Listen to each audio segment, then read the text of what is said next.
नमस्कार, मी संजय आवटे. आवाज महाराष्ट्राचा विशेष कार्यक्रमात तुमचं स्वागत. आज पुन्हा नवी गाज, नवा आवाज. गोष्ट आनंदाची म्हणजे किती असावी बघा. जगावर परिणाम करणाऱ्या जगातल्या 100 प्रभावशाली महिलांची यादी नुकतीच जाहीर केली बीबीसीनं. त्यात भारतातल्या 7 महिला असाव्यात अशी यादी आली की आम्ही आपली नावं बघत असतो. इंदिरा नूई, सोनिया गांधी अशी काहीतरी नावं आम्ही बघत असतो. पण यावेळच्या यादीत मात्र समावेश आहे तो आमच्या जिवलग मैत्रिणीचा, मुमताज शेखचा. यासारखी अभिमानाची बातमी आणखी काय असेल. सुजाता खांडेकरांच्या सोबत कोरो नावाच्या संघटनेमध्ये विलक्षण काम उभं करणारी मुमताज, अभावातून प्रभावापर्यंतचा तिचा विलक्षण प्रवास, किती चमकदार कामगिरी केली आहे तिनं. खरं म्हणजे सगळं प्रतिकूल, काहीच नाही बाजूनं, अशा वातावरणात मुमताज लहानाची मोठी झाली. आज ती जगातली प्रभावशाली महिला आहे सानिया मिर्झा सोबत. अर्थात अशी ती एकटीच नाही आहे. स्त्रीमध्ये असं काहीतरी असतंच. किती स्त्रियांची नावं सांगावीत. आज नेमकी जयंती आहे इंदिरा गांधींची आणि राणी लक्ष्मीबाईंची सुद्धा. नारी जगात भारी हे सिद्ध करायला आणखी काय पाहिजे. आज जगण्याच्या प्रत्येक क्षेत्रात महिला आहेत, तेजानं तळपतायत. मुमताजची जगातल्या पहिल्या 100 प्रभावी महिलांमध्ये निवड झाल्याचं समजलं आणि वाटलं की आज नोंद घ्यावी या प्रभावाचीच. योगायोग म्हणजे आज जागतिक पुरुष दिन आहे आणि अशावेळी आपण चर्चा करतोय स्त्रियांच्या प्रभावाची. एका अर्थानं पुरुष दिन साजरा करणं आणि स्त्रियांचा प्रभाव सेलिब्रेट करणं हे परस्पर पूरकच आहे. अनेक पुरुषांना कळत नसलं तरी. ते कसं आहे हे मी नंतर सांगतो. आधी मला स्वागत करू द्या आजच्या सगळ्या नामवंत पाहुण्यांचं. वेगवेगळ्या क्षेत्रांमध्ये चमकदार कामगिरी करणाऱ्या तेजस्विनी आज माझ्यासोबत आहेत आणि एक नाही 7 जणी आहेत. त्यामुळे मला कमी बोला असा सल्ला पण मिळाला आहे. असो तर माझ्यासोबत स्टुडिओमध्ये आहेत शुभांगी तिरोडकर. शुभांगी तिरोडकर या बकुल सिमेंटच्या अध्यक्ष आहेत, संचालक आहेत आणि Maharashtra chambers of commerce and agriculture महिला विंगच्या मला वाटतं प्रमुख आहेत. पूर्वी त्या एअर होस्टेस होत्या. अंजुषा चौगुले आपल्यासोबत आहेत. अंजुषा यापूर्वीसुद्धा या कार्यक्रमात सहभागी झालेल्या आहेत. महिलांच्या सेल्फ डिफेन्ससाठी काम करणाऱ्या उद्योजिका, कलावंत म्हणून ते आपल्याला माहिती आहेत. मुमताज शेख जिचा उल्लेख मी मगाशी केला, जगातली प्रभावशाली महिला, 100 महिलांपैकी एक मुमताज शेखसुद्धा आपल्यासोबत असणार आहे. आज आम्ही सत्कार केला सकाळ माध्यम समूहाच्या वतीने मुमताजचा दुपारीच आणि मुमताज आता आपल्यासोबत आहे. राईट टू पी आंदोलनामध्ये असणारी मुमताज आहे आपल्यासोबत. मनीषा दाते, कचरा व्यवस्थापनाचा प्रकल्प तळजाईमध्ये राबवणाऱ्या मनीषा दाते त्या पुण्यामधून आपल्यासोबत आहेत. नमिता सप्रे या IT प्रोफेशनल आहेत. झोपडपट्टी आणि रस्त्यावरच्या मुलांसाठी त्यांचा स्पर्श नावाचा एक ग्रुप त्या चालवतात, त्याही आपल्यासोबत आहेत. रेणुका कड या सामाजिक कार्यकर्त्या आहेत. महिलांच्या मूलभूत हक्कांसाठी काम करणाऱ्या आणि सातत्यानं महिलांची कड घेणाऱ्या रेणुका कड आपल्यासोबत आहेत. त्यांनी सामाजिक क्षेत्रामध्ये उल्लेखनीय काम केलं आहे. महिलांचे मूलभूत हक्क आणि या सगळ्या अनुषंगानं त्यांनी बरंच काम केलं आहे. मनीषा धात्रकसुद्धा आपल्यासोबत आहेत. मनीषा धात्रक या शेतकरी आहेत आणि फुलांची शेती करतात, याही आपल्यासोबत आहेत.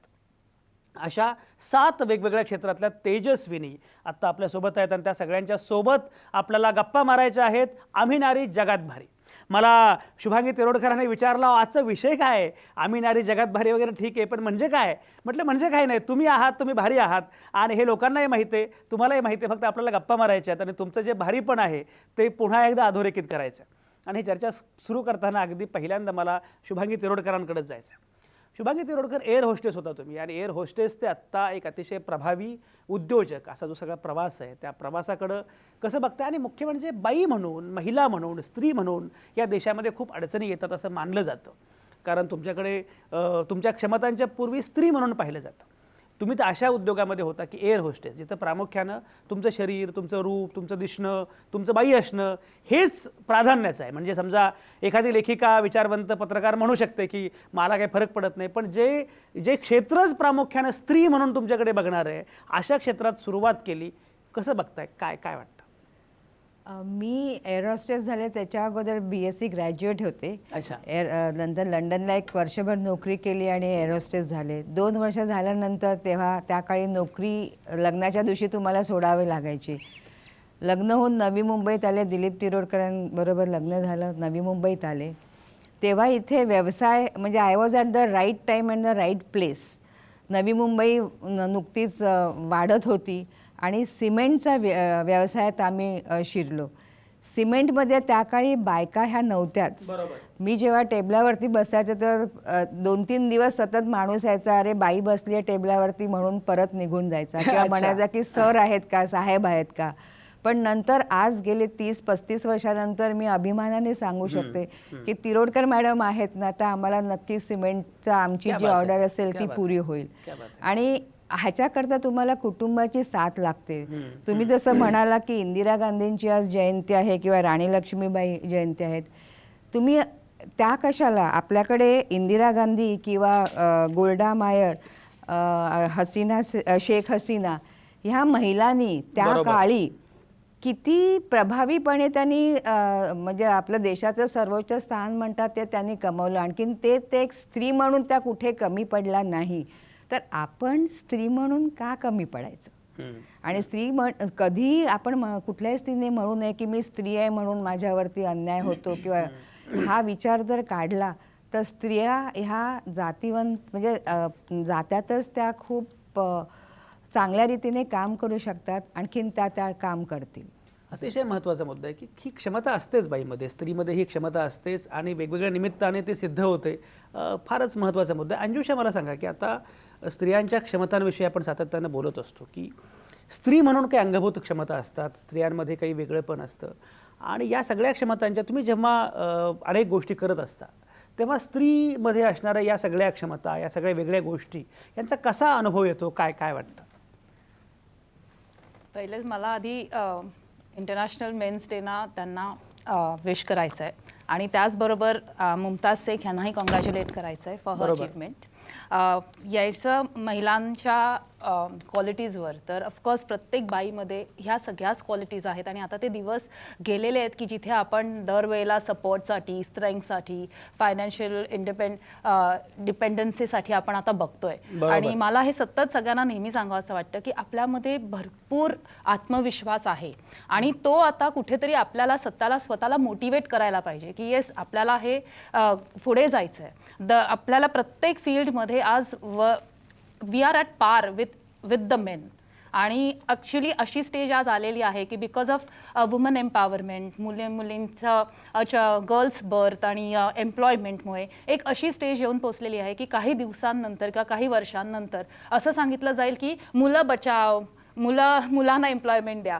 कारण we have already taken over the world. आता ज्या काही बायका ज्या मागे पडतायत बिकॉज त्यांना कुठेतरी फॅमिलीचं बर्डन असतं, सोसायटीचे नॉर्म्स पाळायचे असतात, त्यांना कुठे त्यांच्या मनातला आत्मविश्वास आहे त्यांना सांगता येत नाहीत, अशा बायकांना मला सांगायचं आहे की 1% स्वतःला सांगा की मला माझं आयुष्य जगायचं आहे.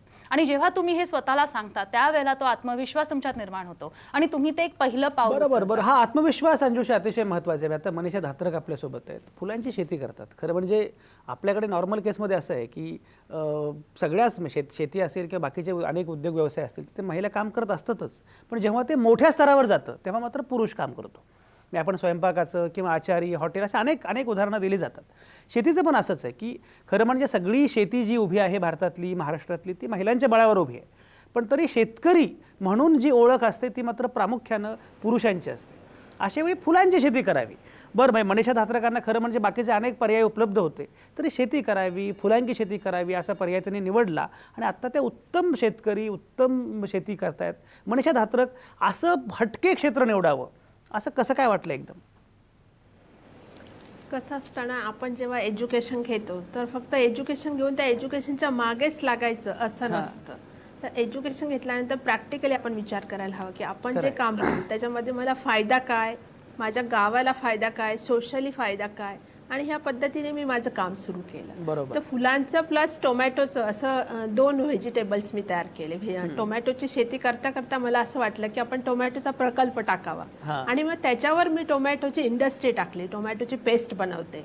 तर त्यामध्ये मी अनेक शेतकऱ्यांसोबत काम करते. शेतकऱ्यांसोबत काम करताना अनेक त्यांचे प्रश्न समजले आणि आपण याच्यामध्ये काहीतरी चांगलं काम करू शकू म्हणून मग मी हे डिसिजन घेऊन त्याच्यामध्ये उतरले. त्याच्यामध्ये काम करताना शेतकऱ्यांच्या ज्या समस्या होत्या की त्यांना ट्रेडिशनल शेती माहीत होती, त्यांना टेक्नॉलॉजी माहीत नव्हती, नवीन काय वापरावं, आपण कसं सेव्हिंग करावं आपलं इन्व्हेस्टमेंट, त्याच्यातून आउटपुट यील्ड जास्त कशी घ्यावी हे त्यांना माहीत नव्हतं. मग मी माझ्या एज्युकेशनचा फायदा घेत हे त्यांना शिकवलं आणि त्यांचं स्वतःचं उत्पादन वाढवलं, शेतकऱ्यांचा सगळा फायदा केला. तर आपल्या शिक्षणातून आपण काहीतरी असं काम करावं जेणेकरून आपल्या समाजाचा फायदा होईल, हा माझा सगळ्यात पहिला हेतू होता आणि तो मी पूर्ण केला. फारच छान तुम्ही काम करताय. खरं म्हणजे स्त्रीचं आणि फुलांचं एक नातं आहे असं सातत्यानं आपण म्हणत असतो, पण त्या फुलांची शेती करणं आणि त्यामध्ये अतिशय छान व्यावसायिक कौशल्य मिळवणं ही फार महत्त्वाची गोष्ट आहे. मुमताज, आत्ता मी मगाशी उल्लेख केला होता, मुमताज आहे आपल्यासोबत. मुमताज, मी मुद्दाम एक वेगळा मुद्दा विचारतो आणि कारण तुम्ही कदाचित हे प्रामाणिकपणे सांगू शकाल. मुमताज, भारतासारख्या देशामध्ये मुमताज शेख या नावानं बाहेर पडणं म्हणजे शुभांगी तिरोडकर म्हणून बाहेर पडणं आणि मुमताज शेख म्हणून बाहेर पडणं, काही फरक जाणवतो का? काय वाटतं?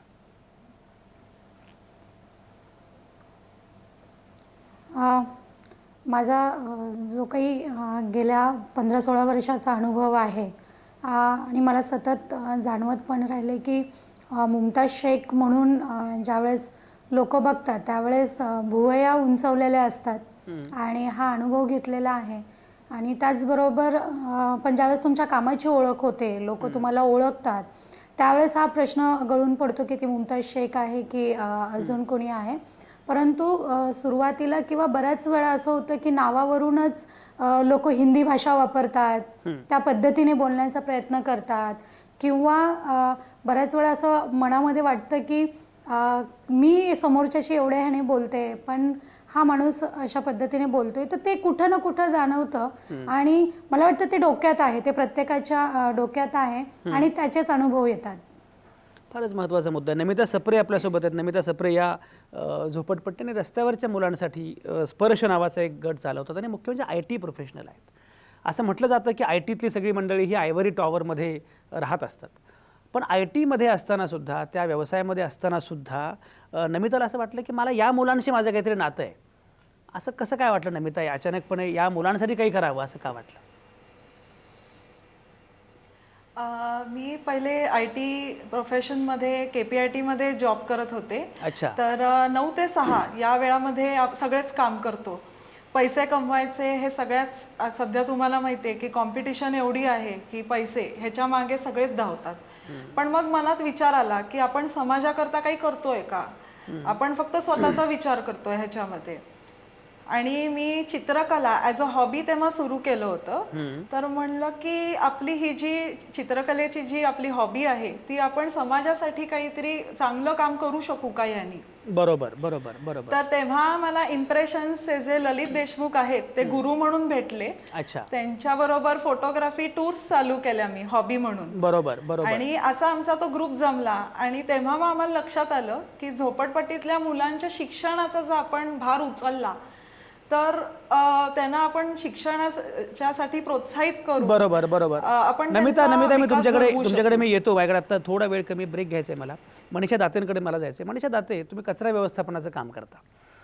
मला एक असं जाणवतं बरं का, आता शुभांगी पण इथे आहेत, पण मला एक असं जाणवतं आहे अलीकडच्या काळात की शहर व्यवस्थापन आपल्याकडे प्रामुख्यानं महिला खूप तज्ज्ञ आहेत त्या क्षेत्रामध्ये. सुलक्षणा महाजन असतील, नीरा आडारकर असतील, मीना मेनन असतील, हे सगळेजण प्रामुख्यानं शहर नियोजनाबद्दल काम करत आहेत. मनीषा दाते कचरा व्यवस्थापनावर काम करत आहेत. एकूण शहर नियोजन हे व्यवस्थापन यात महिलांना जास्त गती असणं किंवा त्यांना एक अंगभूत ते कळणं असं काही नातं आहे का? काय वाटतं तुम्हाला?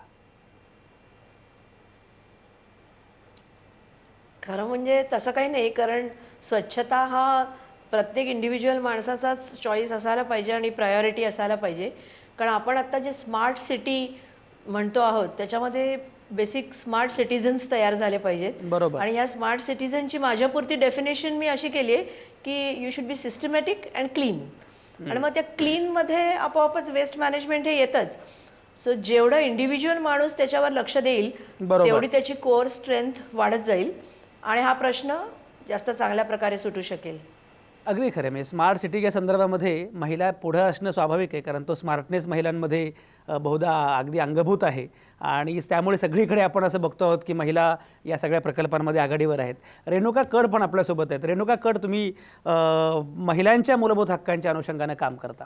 एकीकडे आपण नारी जगात भारी असं म्हणत असलो तरीसुद्धा सगळीकडे काही हे चित्र नाही आहे, कारण हे स्त्रीचं कौतुक किंवा ॲप्रिशिएशन जरी होत असलं तर काही भागामध्ये किंवा काही कोपऱ्यांमध्ये असं लक्षात येतं की खूप प्रश्न आहेत आणि आणखी बरंच अंतर कापायचं आहे. तुम्ही रेणुका कड या सगळ्या प्रश्नाकडे कसं बघताय, काय म्हणणं आहे? सर्वप्रथम आजचा जो कार्यक्रम आहे त्या कार्यक्रमासाठी मुमताज शेख उपस्थित राहिले आहेत, तर सर्वप्रथम त्यांचं अभिनंदन. दुसरं की आज जागतिक पुरुष दिन आहे, तो पुरुष दिन, आणि दुसरंच त्याच्यासोबत आहे की आज जागतिक शौचालय दिन आहे. माझ्या सगळ्या मैत्रिणींनी इथे वेगवेगळ्या क्षेत्रामध्ये स्त्रिया कसं काम करतायत हे सांगितलं आहे आणि त्या स्वतः पण काम करून सिद्ध करत आहेत. बरोबर. पण मी जेव्हा ह्या सगळ्या क्षेत्रामध्ये काम करताना वेगवेगळ्या गटातल्या स्त्रिया बघते, निरक्षर स्त्रिया असतील, असंघटित क्षेत्रामध्ये काम करणाऱ्या स्त्रिया असतील, किशोरवयीन मुली असतील किंवा महाविद्यालयीन युवती असतील, या सगळ्यांची स्थिती जर पाहिली तर काम करताना दैनंदिन जीवनामध्ये प्रत्येक ठिकाणी पावलोपावली आणि क्षणोक्षणी स्त्रियांचा अत्याचार, त्यांच्या अधिकारांचं हनन होतानाच्या घटना वारंवार पाहायला मिळतात. बरोबर. 19व्या शतक म्हणून जर पाहिलं तर ह्या शतकाने स्त्रियांना त्यांचं म्हणणं मांडण्याच्या अधिकाराची दारं खुली केली गेली. 20व्या शतकाने स्थान पक्क करण्यासाठी संधी दिली आणि 21व्या शतक ह्या अर्थाने गांभीर्याने आपण पाहिलं पाहिजे की हे सगळं तंत्रज्ञानाचं शतक आपण म्हणतो.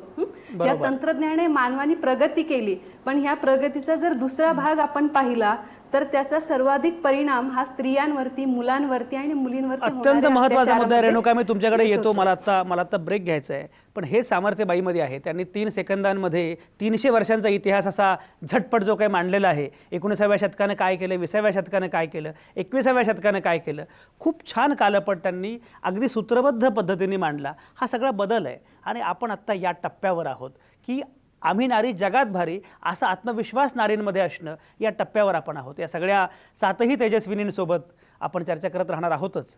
पण आत्ता मी घेतो एक छोटासा ब्रेक. मला खात्री आहे तुम्ही कुठंच जाणार नाही, कारण या सगळ्या तेजस्विनी बघायला, ऐकायला, त्यांचं सगळं कर्तृत्व नक्की काय त्यांनी केलं हे जाणून घ्यायला तुम्ही सगळेच उत्सुक आहात. आत्ता मला फक्त एक ब्रेक घेऊ द्या.